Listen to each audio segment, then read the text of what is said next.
सुप्रभातम बच्चों। स्वप्नवासव दत्तम के पिछले वीडियो में हमने महाकवि भास की रचनाओं और उनके समय के बारे में जानकारी प्राप्त की। अब हम अपने विषय पर आते हैं, जिसमें कि हमें स्वप्नवासव दत्तम, ये जो भास की रचना है, जिसका प्रकार क्या है, कितने अंक है, इसका नाम स्वप्नवासव दत्तम क्यों पड़ा और इसकी कथा वस्तु कहाँ से प्राप्त होती है, कथा वस्तु के स्रोत क्या हैं, कथा वस्तु में क्या कोई परिवर्तन हुआ है, नाटक का नामकरण आदि, इन विषयों पर चर्चा करेंगे। देखा जाए तो नाटकों में भास का जो रचना स्वप्नवासव दत्तम है, वह इनकी सर्वश्रेष्ठ रचना है। कहा भी जाता है कि काव्येषु नाटकम रम्यम, काव्यों में सबसे सुंदर रचना नाटक होती है। जिस प्रकार कालिदास की सर्वोत्तम रचना अभिज्ञान शाकुंतल कही जाती है, उसी प्रकार से महाकवि भास की सर्वोत्तम रचना स्वप्नवासव दत्तम कही जाती है। स्वप्नवासव दत्तम नाटक में 6 अंक हैं और इसकी कथा वस्तु का स्रोत कहते हैं कि स्वप्नवासव दत्तम नाटक की कथा वस्तु का आधार राजा उदयन और वासव दत्ता की प्रेम कथा है और ये आख्यान गुणाढ्य की वृहत कथा में प्राप्त होता है, जो मूलतः पैशाची प्राकृत में लिखी गई थी। यद्यपि अब यह रचना उपलब्ध नहीं है, फिर भी इसके 3 संकलन प्राप्त होते हैं, जिसमें बुद्ध स्वामी का वृहत कथा श्लोक संग्रह, क्षेमेंद्र की वृहत कथा मंजरी और सोमदेव का कथा सरित सागर। इन तीनों में उदयन की कथा अनेक स्थलों पर परस्पर भिन्न भिन्न रूपों में पाई जाती है। भास वर्णित जो उदयन की कथा है, वो कथा सरित सागर की जो कहानी है, उसके बहुत ही सन्निकट है। इसमें कुछ परिवर्तन करके महाकवि भास ने एक स्वयं की रचना तैयार की और जिसमें कहा जा सकता है कि कथा वस्तु का स्रोत कथा सरित सागर है और तत्पश्चात उन्होंने अपनी कल्पना से इस नाटक की कहानी को अंजाम दिया। तो इस प्रकार भास के अध्येताओं को एक मान्यता यह भी है कि वे दो वर्णन जिस रूप में कथा सरित सागर और भास के स्वप्नवासव दत्तम नाटक में वर्णित है, इतने भिन्न है कि भास के इस नाटक को वृहत कथा पर कोई तो आधारित ही नहीं मानता है।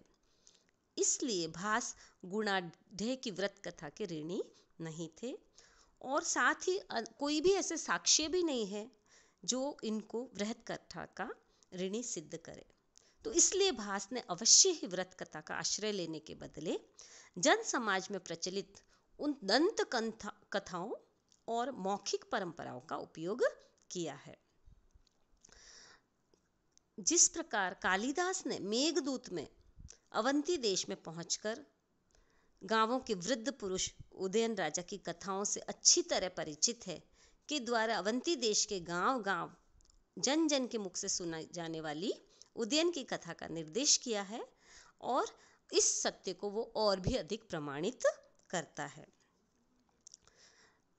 तो संभवतः भास ने अपनी जो ये रचना है वो अवंती के जन जन के कंठ से निकली हुई है और उसी उदयन की कथा को ही नाटकीय रूप दिया है। नाटक का जो नामकरण है वह उसमें व्याप्त या तो प्रधान घटना के आधार पर होता है या उसमें जो भी नायक या नायिका है, चरित्र हैं जो भी प्रधान, उन पर आधारित होता है। उस लक्षणों को देखते हुए ही इस नाटक का नामकरण 5वें अंक के स्वप्न दृश्य के आधार पर हुआ है। यह स्वप्न दृश्य अत्यंत नाटकीय और भाव विभोर कर देने वाला है, क्योंकि यहाँ पर राजा उदयन वासवदत्ता के प्रथम प्रेम के चिंतन में मग्न है और इतने में ही उसे नींद आ जाती है और वासवदत्ता, जिसके विषय में वह स्वप्न देख रहा है, प्रत्यक्ष रूप में आकर उसके प्रश्नों का उत्तर देती है। भास अपने इस दृश्य से इतने प्रसन्न है कि इसी के आधार पर नाटक का नाम रख देते हैं। इस रूपक का यह स्वप्न दृश्य नाटक के कार्य में अत्यंत महत्व का है, क्योंकि उसी क्षण से राजा सोचने लगते हैं कि उनकी पहली पत्नी जीवित है। साथ ही उनको यह आशा भी बन जाती है कि कुछ समय मिल भी जाएगी। इसके अतिरिक्त इस स्वप्न दृश्य के कारण राजा उदयन के हृदय में उत्पन्न आशा नाटक के अंत में होने वाले पति पत्नी के निश्चित और अंतिम सहमिलन के लिए मार्ग प्रशस्त कर देती है।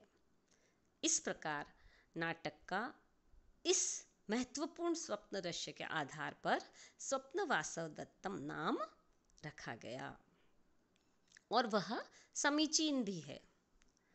यदि हम स्वप्न वासवदत्तम की समीक्षा करें तो यह भास की सर्वोत्तम कृति है और यही उनकी प्रौढ़ प्रतिभा का परिणाम है। नाटक का जो मुख्य विषय है वह जो भास की पूर्व रचना थी प्रतिज्ञा योगंधरायण, उसका शेष भाग है, क्योंकि इस नाटक का मुख्य विषय राजा उदयन का अपनी भार्या वासवदत्ता के लिए शोक है, जो ग्राम दाह से दग्ध मान ली गई थी।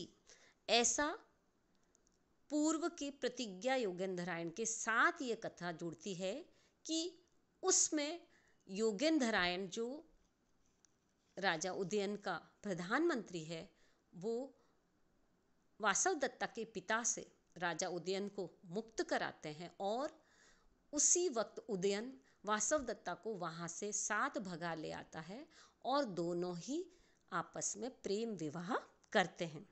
इसी रचना का शेष भाग स्वप्न वासवदत्तम है, जिसके प्रथम अंक में एक छात्र ने दर्शकों को वासवदत्ता की सूचित मृत्यु और उसके अनुरागी पति के हृदय पर पड़े हुए प्रभाव से परिचित कराने के लिए बड़ी ही स्पष्टता से इसका वर्णन प्रस्तुत किया है। इसके अतिरिक्त पंचम अंक का बहुत महत्व है, क्योंकि पंचम अंक में घटनाओं को बहुत ही कुशलता से सुप्त राजा और जागृत रानी को एक स्थान पर दिखाकर गुम्फित किया गया है। नाटककार की कुशलता छठे अंक में दिखती है, जिसमें घोषवती वीणा के आविर्भाव के से राजा उदयन का शोक अंतिम सीमा पर पहुंच जाता है। चरित्रों का विकास अच्छा दिखाया है। कथा का मुख्य विषय दाम्पत्य प्रेम को आदर्श रूप में चित्रित करता है और यह वस्तुतः इस युग के लिए एक रक्षित आदर्श परंपरा है।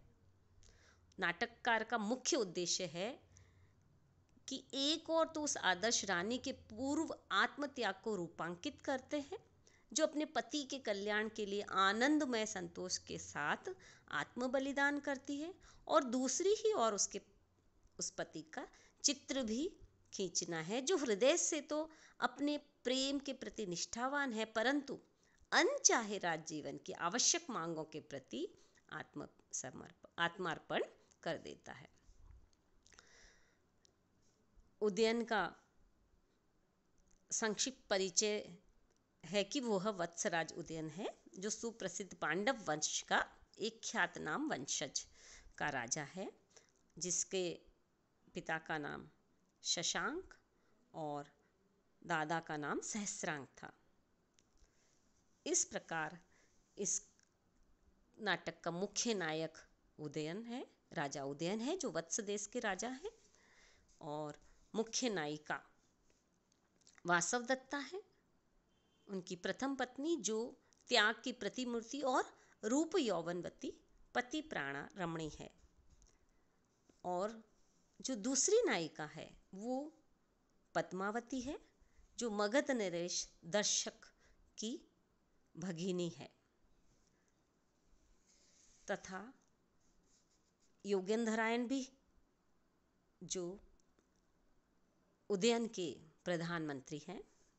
इसके अतिरिक्त उदयन का मित्र विदूषक वसंतक है, जो नाटक का एक ऐसा पात्र होता है जो नायक का सहयोगी होता है और हास्य भी कराता रहता है। इस प्रकार इस नाटक में पांचों संधियां समन्वित हैं और इसका नाम भी समीचीन है। इसमें 6 अंक हैं, अतः यह सुप्रसिद्ध नाटक की श्रेणी में आता है।